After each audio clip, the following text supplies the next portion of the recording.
We're now going to talk about radially balanced composition, which is also known as radial symmetry. Radially balanced composition, or radial symmetry, has a great deal in common with symmetrically balanced compositions. It's just got one element that's really significantly different. So let's try and figure out what that is and how it makes radial balance different from symmetrical balance. First of all, just like symmetrical balance, our area of emphasis or focal point is located in the center. Our eyes will go to the center first. That's the same as a symmetrically balanced composition.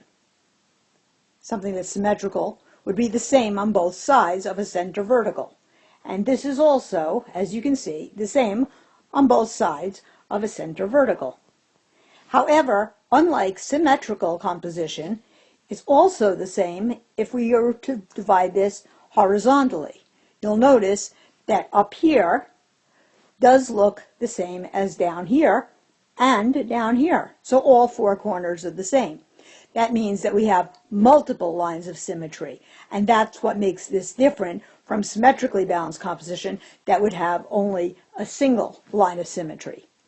The eye movement, which travels from the focal point out and then goes back to the center before being shot out again and back to the center, that out and back eye movement is once again the same as symmetrically balanced composition. So we're now going to make a radially balanced composition out of paper. So if you get a piece of paper and make sure that it's a square, we can get going. So here you can see we're starting with a square piece of paper, which we're going to fold corner to corner to form a triangle. And here you can see it's been folded in half. We're now going to take this bottom corner and we're going to fold it up to the top corner. It's important to remember where the center of the paper is as we make these next folds. In order to make it easy for you to follow that on the screen, I've included a little orange dot so that we can keep track of that center point of the paper. Now you can see the paper has once again been folded up to create another triangle. And now we're going to do that one more time. At this point, we know where the center is because of the orange dot, and we need to make another fold. But this next fold will not allow the papers to fall neatly on top of one another, so pay attention to how the next fold is made.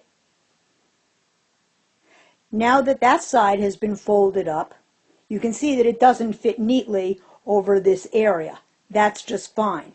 And remember that this bottom part right there needs to be kept in mind as we move to the next step. Now you can see I've taken a pair of scissors and I've cut the very tip off.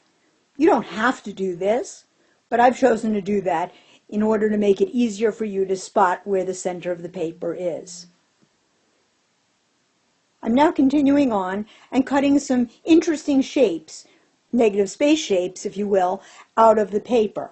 It's very, very important as I go along here that I remember not to cut down an entire side, neither that side, nor do I want to cut straight across unless I want an entire area to fall off. So remember, don't cut down an entire side or the entire top unless you want to wind up with a very, very small radially balanced composition. I've now flipped over my paper and started cutting out the right side of my piece of paper. Now that I decided that I'm done, I've decided to start opening up my paper. And you can see when I open this up, it appears as though this is asymmetrical, or going on that, in that if we divide it in half, over here it's generally the same left and right, but this part, that part isn't, because it doesn't have an echoing shape over there. But that's okay. Wait until we open it further. Well, take a look now. I've actually opened up the piece, and it does look totally symmetrical.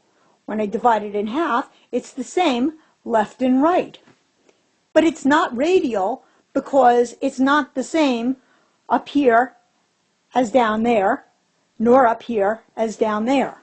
So right now, what I have is clearly a symmetrically balanced shape.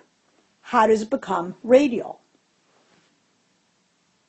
Here you can see I've opened it one more time, and it still holds that symmetrical shape, although it is symmetrical top and bottom rather than left to right. But now that it's open all the way, we can see that we have indeed created a radially balanced composition, also known as something which has radial symmetry. Our focal point or area of emphasis is in the center.